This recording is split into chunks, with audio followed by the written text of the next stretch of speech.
Welcome to the darker side of the road. I'm Glitchmare, your guide to stories that linger long after the lights go out. Tonight, we're boarding a bus that carries more than just passengers. What starts as a routine ride through the night turns into a chilling descent into the unknown. If you think you're safe surrounded by strangers, think again. Lock your doors, turn down the lights, and remember, not every passenger is what they seem. The Greyhound bus rumbled through the dark, empty highway, its headlights carving a narrow path through the oppressive darkness. 30 souls were aboard, most dozing, some staring blankly out of the smudged windows into the void beyond.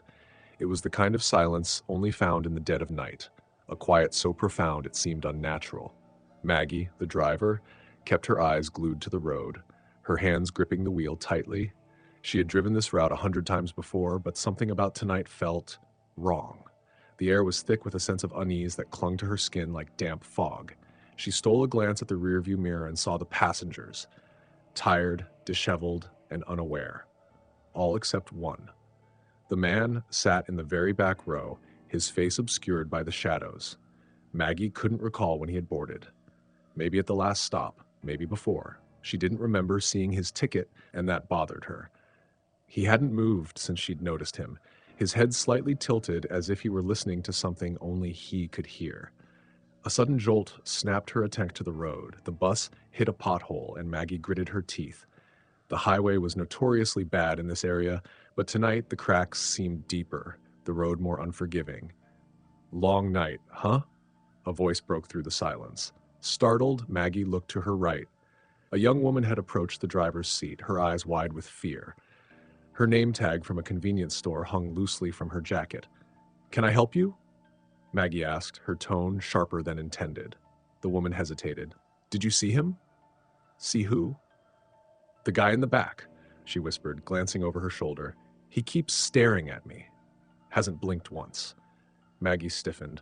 She glanced in the mirror again, but the man was still obscured by shadows. "He's just a passenger. Try to relax."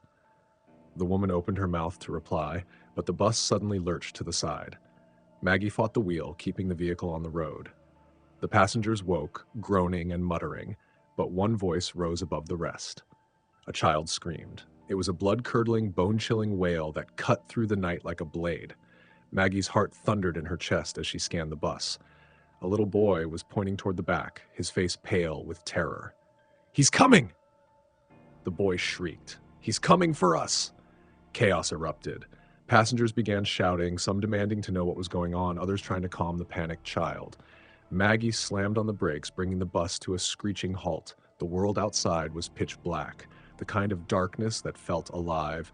"Everyone stay calm," Maggie shouted, her voice trembling. She stood up, her gaze locking onto the back of the bus. The shadowy man hadn't moved, but something was different. His posture was wrong.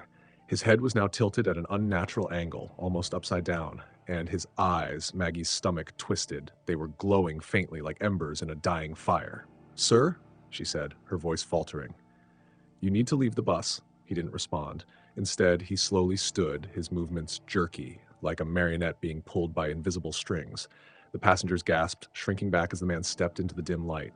His face was pale, almost translucent, and his mouth twisted into a grotesque smile that stretched too wide, splitting his face unnaturally.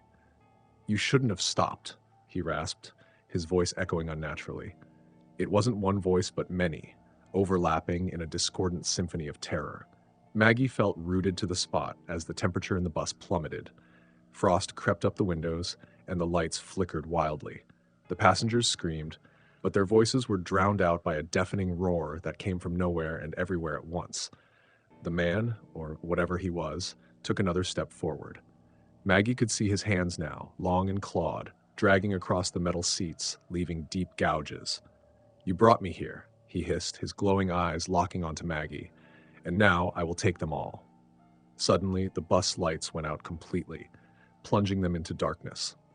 Maggie fumbled for the ignition, desperately trying to start the bus, but the engine only sputtered. The passengers' cries grew more frantic as the air grew thick, suffocating. Something moved in the darkness, fast and predatory. The screams stopped one by one. "Maggie," the voice whispered in her ear, cold breath brushing against her skin. She turned and he was there, inches from her face, his eyes burning into hers. You should have kept driving. When the police found the bus the next morning, it was parked neatly on the side of the highway. There was no sign of Maggie or the passengers. The bus was empty, save for the frost-covered windows and the deep claw marks etched into the seats. To this day, drivers on that highway report seeing a lone Greyhound bus parked by the roadside in the dead of night. Some say they hear whispers as they pass, faint and chilling, begging for help. And others swear they see a man in the back row, his glowing eyes watching as they speed away into the darkness. All right, if you thought that last story was chilling, just wait. We're not done yet. This next tale takes us to a place where no one's supposed to go, and once you're there, escaping isn't as easy as you think. Get ready for the twisted story of the Forgotten House. Trust me, you won't see the twist coming. Let's jump right in. It was a foggy evening when Jason and his friends, Megan, Alex, and Tyler, decided to go on an adventure. They had heard the rumors about the old abandoned house on the outskirts of town for years. The house had been empty for decades, ever since the family who lived there mysteriously disappeared without a trace. Some said the house was haunted, others claimed it was cursed, but Jason and his friends were skeptical. They were looking for a thrill, and they were determined to explore. The drive out there was eerie enough, with the thick fog rolling over the road, swallowing the headlights of the car. The house loomed in the distance, barely visible through the haze. It stood on a hill, surrounded by dead trees that looked like twisted skeletal hands reaching up into the sky. As they pulled up to the gate, a chill ran down Jason's spine, but he brushed it off as excitement. "All right, let's do this," Jason said as he turned off the car engine. His friends followed suit, gathering their flashlights and stepping out of the car. They made their way toward the front gate, the rusty hinges creaking as they pushed it open. It was just a house, after all. The air grew colder as they walked up the gravel path to the front door. The house was even bigger up close, with tall, narrow windows and a porch that looked like it hadn't been used in years. Dust and leaves swirled around their feet as they approached the front door. Tyler reached for the handle and turned it. To their surprise, it opened with a loud groan. The door was unlocked. "Looks like someone else has been here before," Alex joked nervously, but no one laughed. They stepped inside, the air thick with the smell of decay. The house was dark, the only light coming from their flashlights. The wooden floors creaked beneath their feet as they made their way through the front hall, the walls covered in peeling wallpaper and old faded photographs of a family long gone. Megan shivered. "This place is creepy. Let's make it quick." They moved further into the house, exploring room after room. Nothing seemed particularly out of the ordinary. Dusty furniture, old curtains, and cobwebs. It was the silence that unnerved them, the way the house seemed to swallow every sound they made. After what felt like hours, they finally reached the basement door. It was slightly ajar, and a faint, musty smell wafted up from below. The air seemed even colder down there. Jason was the first to descend, his flashlight cutting through the dark as he led the way. The basement was vast, filled with old crates, broken furniture, and shelves full of forgotten belongings. But something caught Jason's eye. In the corner of the room, covered by a heavy, dusty tarp, was an old wooden chest. It looked out of place, newer than anything else in the room. "Guys, check this out," Jason called. His friends gathered around, intrigued. "Do you think there's something inside?" Megan asked, her voice filled with excitement. "I don't know," Jason said, his hands trembling slightly as he pulled the tarp off.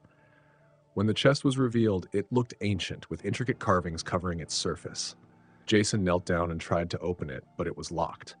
There was a keyhole, but no key. "I've got a bad feeling about this," Tyler said, stepping back. "We should just leave it alone." But Jason wasn't listening. He was already looking around the room for something to break the lock. As he turned, his flashlight flickered, then went out. He cursed under his breath, tapping the flashlight to get it working again. "Come on, don't do this now," he muttered. He was just about to try again when he heard a sound behind him, a faint, scraping noise, something moving across the floor. He spun around, but the room was empty. His friends were all standing near the far wall, looking at him with confused expressions. "What's wrong, man?" Alex asked. I heard something," Jason said, trying to shake off the unease creeping over him. "Jason, you okay?" Megan asked, her voice tinged with concern. Maybe we should go. This place is giving me the creeps. But Jason wasn't listening. He was too focused on the chest. He pulled out a metal rod from one of the crates and began prying at the lock. With a loud snap, the lock broke off and the chest popped open. Inside, there was nothing but an old, faded photograph. At first, it seemed like just another picture of the family that used to live there, but as Jason examined it closer, his blood ran cold. The photo wasn't of the family at all. It was a picture of 4 people, Jason, Megan, Alex, and Tyler, standing in front of the house. But in the photo, they were wearing clothes from a different era, the years scratched out with a dark ink stain. And they all looked different. Their faces were distorted, twisted in unnatural ways, their eyes hollow and dark. Jason dropped the photo, his hands shaking. What the hell is this? Before anyone could respond, the lights flickered again and the room grew colder. The air seemed to thicken, as if something was pressing in on them from all sides. Megan screamed, her flashlight falling to the floor and rolling into a dark corner. A cold, sharp whisper filled the room. You shouldn't have come here. The words echoed in the basement, vibrating in Jason's chest. He looked around, but there was no one there. The air seemed to shimmer, and for a brief moment he saw something. Someone, standing in the shadows, watching them. A figure, shrouded in darkness, its face hidden in the folds of a long, tattered cloak. The figure moved toward them with unnatural speed, and suddenly, everything went black. When Jason woke up, he was lying on the basement floor. His friends were gone. Panic surged through him as he scrambled to his feet, calling out their names. But there was no response. The room was silent again. He looked around, his breath quickening, when his eyes landed on the chest. It was closed again, the lock back in place. His heart pounded in his chest. Then he saw it. On the far wall, written in what looked like fresh blood, you should never forget. The photo. The one from the chest. Jason's heart stopped as he realized the people in the photo, the distorted versions of them, they weren't his friends. They were him and his friends from the past. And they hadn't left. They had never left the house at all. Thank you all for joining me on tonight's ride. If you enjoyed the stories and want more chills, make sure to subscribe and be part of the Glitchmare family. It means the world to have you here with me. Take care, stay safe, and I'll see you in the next one.